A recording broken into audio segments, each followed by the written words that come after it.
Hello, my name is Kimberly Claycamp and I am the Director of Research, Assessment, and Accountability for the Garland Independent School District. There are two progress measures utilized in Texas school accountability, the STAAR Progress Measure and the ELL Progress Measure. While these are both identified as progress measures, they are actually two different calculations. Therefore, the purpose of this presentation is to provide an overview of the ELL Progress Measure. If you would like more information about the STAAR Progress Measure, a separate presentation has been posted to the District YouTube PD account. It's also worthwhile to note that the information being shared today is based on the 2014 accountability calculations. Final decisions related to 2015 accountability are not anticipated until late March. While I am expecting only minor changes to the information presented today, there's always the possibility that changes could be more drastic than anticipated. Before we get too far into today's presentation, we need to understand exactly what is the ELL Progress Measure. First, it was implemented in the 2014 Texas Accountability Cycle. It provides a way to differentiate performance expectations, that is, an adjusted scale score, for all STAAR tested subject areas, including reading, writing, math, science, and social studies. The ELL Progress Measure is applied to STAAR and STAR-L assessments, and I'm anticipating that it will also be applied to STAR accommodated assessments in 2015. The ELL Progress Measure takes into consideration a student's English language proficiency. Therefore, the ELL Progress Measure is only applied to assessments that are taken in the English language version. A student's English language proficiency is based on the first composite score that the student earns on the TELPAS assessment in grade 2 or beyond. The ELL Progress Measure is only calculated from that first TELPAS administration in grade 2 and beyond and will not be recalculated in subsequent years. There are special provisions for ELL students with interrupted formal education or those that have been identified as unschooled asylees and refugees. But since so few students qualify for these provisions, we are not going to go into detail in today's presentation. So who is eligible for an ELL Progress Measure? There are 4 eligibility criteria that must be met. First, a student must have a current classification as Limited English Proficient or LEP. Next, the student has to participate in the English language version of a STAAR or STAR-L assessment. Third, the student must be participating in a bilingual or ESL classroom setting. Therefore, any of our students who have denied or withdrawn from bilingual and ESL services are not eligible for the ELL Progress Measure. And finally, the 4th condition, the students must be in their 1st, 2nd, 3rd, or 4th year in U.S. schools. Once a student has met the eligibility criteria, then the student's ELL Progress Measure plan must be determined. The plan is the number of years it should take for the student to acquire the English language skills necessary to perform at the STAAR Level 2 standard, same as their non-LEP peers. Let's take a look at the ELL Progress Measure plan table. We'll start in the top row. The top row indicates a student with 1 year in U.S. schools that earned a TELPAS composite rating of beginning. That student with 1 year in U.S. schools and a TELPAS composite rating of beginning would be on a 4-year plan. However, if we go down to the next row, a student with 1 year in U.S. schools that earned a TELPAS composite rating of intermediate would be on a 3-year plan. Much like the STAAR Progress Measure, the ELL Progress Measure provides a flowchart that is helpful in determining whether or not a student met or exceeded the ELL Progress Measure expectations. Let's walk through the flowchart. First is to determine the student's eligibility and the student's plan. Remember that the eligibility comes from meeting those 4 eligibility requirements, whereas the plan is based on the number of years in U.S. schools and the student's TELPAS composite proficiency rating. After determining those 2 things, we have to determine, is the student in the current number of years in U.S. schools greater than the years in the student plan? For example, if a student was on a 4-year plan but they were in year 6 in U.S. schools, then they have exceeded the number of years in their plan, so we would move to the right and the student would not be eligible for the ELL Progress Measure. However, if a student's on a 4-year plan and they're in their 3rd year of that plan, then we can continue because the current number of years in U.S. schools is not greater than the years in the student plan. Next, we need to determine the ELL Progress Measure expectations, or those adjusted scale scores for the met or exceeded expectations. TEA does provide a link to a table, and you can see that web address listed below. And what you'll do is you'll click on that link and then match up the students' years in U.S. schools, the years in their plans, to identify those adjusted scale score expectations. I'll show you a student example here in a few moments. Once you determine what those expectations are, then you look at the student's performance and calculate whether or not the student's scale score is greater than the exceeded expectation. If it is, then the student earns and exceeds progress in the ELL Progress Measure. However, if it is not, then we need to determine if it is greater than the met expectations adjusted scale score. If it is not, then the student did not meet the ELL Progress Measure. However, if the student's scale score is below exceeded but above the met, then the student earns a met progress. Again, we'll go over a student example and hopefully make it a little more clear in just a few moments. Let's take a look at a sample student. Maria was a 7th grade student in Garland ISD that participated in ESL classes. She is in her 2nd year in U.S. schools and took the TELPAS assessment in 2014, which established her on an ELL Progress Measure plan. She also participated in the grade 7 STAAR Reading, Writing, and the STAAR L Mathematics assessment in 2014. Next, we need to determine Maria's eligibility. Remember that Maria is an ESL student in her 2nd year in U.S. schools, and she participated in the grade 7 STAAR L Mathematics assessment, earning a scale score of 1534. So if we go through the required 4 eligibility criteria, we can check that she is a current LEP student. She did participate in the STAAR L Mathematics assessment. She does participate in ESL classrooms, and she is in her 2nd year in U.S. schools. Therefore, Maria has met all 4 of the eligibility criteria. This is the same ELL Progress Measure plan slide that we saw a few slides ago. Let's go ahead and pop in Maria's performance information and determine her ELL Progress Measure proficiency plan. Maria is in her 2nd year in U.S. schools, and she earned a 2014 TELPAS composite rating of intermediate. So if we go to the plan table, we look for the number of years in U.S. school of 2, and then in the center column look for a TELPAS composite rating of intermediate, and we see that Maria is on a 4-year plan. She's in year 2 of that 4-year plan. Now that we've determined her eligibility and we've determined her proficiency plan, let's take a look at the performance expectations or adjusted scale scores for Maria. Before we look at the adjusted scale score expectations based on the ELL Progress Measure, I want to point out the performance level expectations for all students not eligible for the ELL Progress Measure.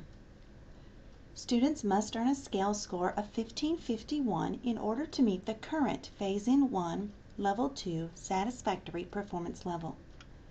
Students must earn a scale score of 1678 in order to meet the final recommended Level 2 satisfactory performance level. This is the final standard that will be in place in the year 2022 and what TEA refers to as college ready. Students must earn a scale score of 1798 in order to meet the Level 3 advanced performance level. Next, let's take a look at the Grade 7 Math ELL Progress Measure expectation table that's available on that link you saw on a previous slide. Recall that Maria is on a 4-year plan and that she's in her 2nd year of that plan. Therefore, in order to meet the ELL Progress Measure, Maria would need a scale score of 1504 or greater. Notice that this is lower than the 1551 required of students not eligible for the ELL Progress Measure. Maria would need a scale score of 1624 or greater to exceed the ELL Progress Measure expectation. Notice the asterisk next to the heading of the MET ELL Progress Measure. The values in the ELL Progress Measure expectation are based on the current performance standards. Therefore, as we move to Phase-In 2, Level 2 standards in 2016, Phase-In 3, Level 2 standards in 2019, and the final Level 2 standards in 2022, the adjusted scale score expectations for meeting the ELL Progress Measure will also be adjusted. So we'll want to be sure that when we are accessing the Progress Measure expectations for our ELL students, that we are accessing the most current version available of this document. Now let's take a look at Maria's eligibility, ELL Progress Measure plan, expectations, and performance level by going through the ELL Progress Measure calculation flowchart that we saw a few moments ago. First, as a reminder, Maria participated in the Grade 7 STAAR L Mathematics Assessment and earned a scale score of 1534. First, we're going to determine her eligibility and determine her plan. As you remember from the last few slides, Maria is a participating ESL student in her second year in U.S. schools and took the English version of the Math STAAR L assessment. Next, we need to determine if her number of years in U.S. schools exceeds the number of years available in her plan. Because she is in her second year in a 4-year plan, she does not exceed the number of years allowable, so we're going to continue through the flowchart. The next step is to determine the values that are needed to meet and exceed. As you can see at the very bottom of the slide, Maria's expectation to meet progress is a scale score of 1504. The scale score expectation to exceed the ELL Progress Measure is a 1624. So let's continue through the flowchart. First, we're going to determine if the student achieved a scale score greater than or equal to the exceeded expectation. Because Maria earned a scale score of 1534, that is less than the exceeded expectation scale score minimum of 1624, so we're going to continue through the flowchart. Next, we need to determine if Maria's scale score is greater than or equal to the MET expectation. Again, Maria's scale score of 1534 is greater than the MET expectation scale score of 1504, which means that Maria earned a MET ELL Progress Measure indicator. So why is it so important to look at the ELL Progress Measure? Well, the ELL Progress Measure does impact accountability. Here's how. This is a sample accountability summary report from 2014. The ELL Progress Measure was included in the calculations for Index 1, Index 2, and Index 3 for students that were eligible for the ELL Progress Measure. In Index 1, students earned credit for performance in reading, math, writing, science, and social studies for those students that were eligible for the ELL Progress Measure that met the reduced ELL Progress Measure scale score expectations. In Index 2, not only was 1 point credit earned for students in reading and mathematics that met the ELL Progress Measure, but 2 points were earned for students that exceeded the ELL Progress Measure. And in Index 3, similar to Index 2, there was 1 point earned for students that met the ELL Progress Measure, and again, double points for students that exceeded the ELL Progress Measure, except in Index 3, it was reading, math, as well as writing, science, and social studies. So as you can see, the performance of our ELL students that are eligible for the ELL Progress Measure does matter. However, I need to be sure that everyone hears me loud and clear. The ELL Progress Measure is an accountability calculation only. As such, there is no benefit to students that are eligible for the ELL Progress Measure whether or not they meet or exceed it. Students in grades 5 and grade 8, as well as our end of course students, are still required to meet those Phase-In 1 Level 2 passing standards. The ELL Progress Measure calculations only help school and district accountability calculations for Index 1, Index 2, and Index 3. So now the next big question. Where can I find information about the ELL Progress Measure for my students? There are a few places where this information can be found. First, after each STAAR administration, campuses receive a confidential campus roster that details information for each assessed student. The information provided includes the student's scale score and performance level, but columns are also included for indicators of the STAAR Progress Measure as well as the ELL Progress Measure. Within each of these columns, you'll notice the following values: 0 indicating the student did not meet progress, 1 indicating the student met progress, and 2 indicating the student exceeded progress. It's worthwhile to note that the student will receive only one of the progress measures, not both. I'd like to draw your attention to a couple of students. Let's begin with Natalie.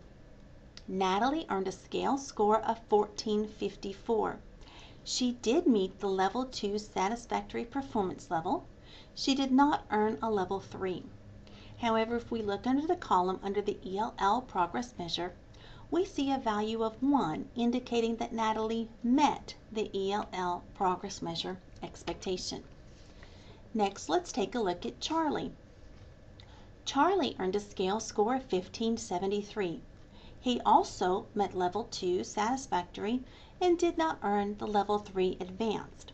However, if we look at Charlie's ELL Progress Measure indicator, we see that Charlie has a value of 2 indicated that he exceeded the ELL Progress Measure expectation.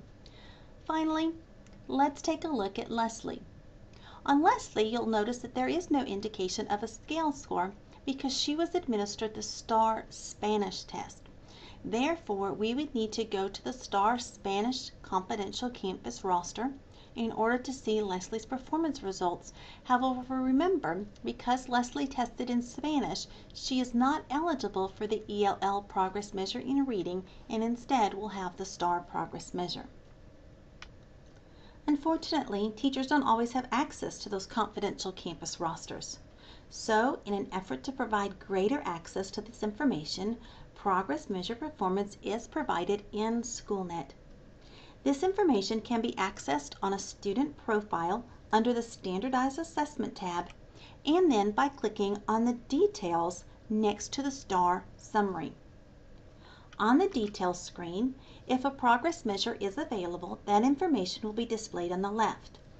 If the student received the ELL Progress Measure instead of the STAAR Progress Measure, it will be reported in the exact same place. Remember, a student will have one or the other, but not both.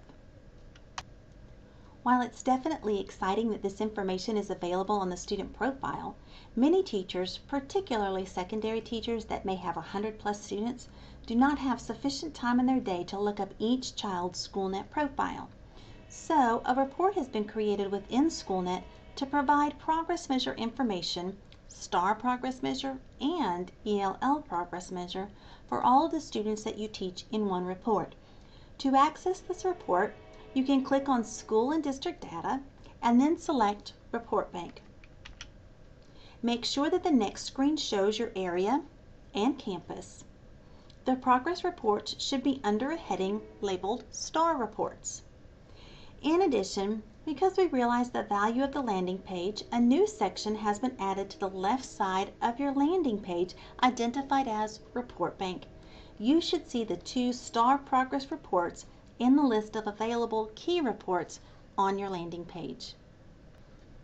In addition, did you know that you can access all of your student state assessment data online through the Texas Assessment Student Portal provided by Pearson?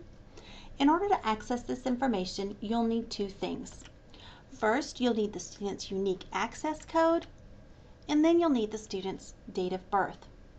The good news is that both of this information is available in SchoolNet. Here's what it looks like on a student's STAAR detail page. The first set of numbers and letters is the student's unique access code, followed by a dash and then the student's date of birth. This is important information that can be shared with parents should parents also want to make use of the Texas Assessment Student Portal. And now I'd like to take a few moments for some public service announcements. First, STAAR performance levels, Level 2 and Level 3, are set by scale score, not raw score. This allows for the adjustment of the raw score to scale score correlation depending on the difficulty of the assessment. Take, for example, the Grade 8 reading assessment. A student must earn a scale score of 1575 to meet the Phase-In 1 Level 2 performance standard. In 2012, the first year of STAAR, an 8th grade student needed to correctly answer 27 items in order to earn that 1575 scale score. In 2013, an 8th grade student needed to correctly answer 28 items to earn that same scale score of 1575. What does that tell us about the 2013 assessment? Well, it was easier than the previous year and thus the correlation was adjusted up. In 2014, an 8th grade student needed to correctly answer 26 items to earn the same 1575 scale score. This indicates that of the 3 administrations, the 2014 was the most difficult, thus the correlation was adjusted down. The second public service announcement is related to the distribution of scale scores. Scale scores are not an equal interval scale like raw scores. Think about raw scores for a moment. The distance from 1 to 2 is exactly the same as the distance from 12 to 13, much like a ladder that you would use to get to the roof on your house. The distance between each step is identical. However, a scale score is distributed very differently. The distance between the scale score associated with answering 0 items correct, that's the first diamond on the left of each line graph, and answering 1 item correct is quite larger than the distance between the scale scores associated with answering 12 items correct and 13 items correct. As you move from the left of the line graph towards the center, the distance between the diamonds decreases. It spreads back out as you move from the center to the right. Interestingly, if these line graphs were balloons and I could inflate them, the result would be a bar graph that mirrors the bell curve. At this time, I would like to thank you for the time you've spent on this presentation. Please do not hesitate to contact school or district administrators if you have additional questions. You can also post questions or comments in the comments section below. As always, thank you, and I hope that you found this presentation useful. Have a good day.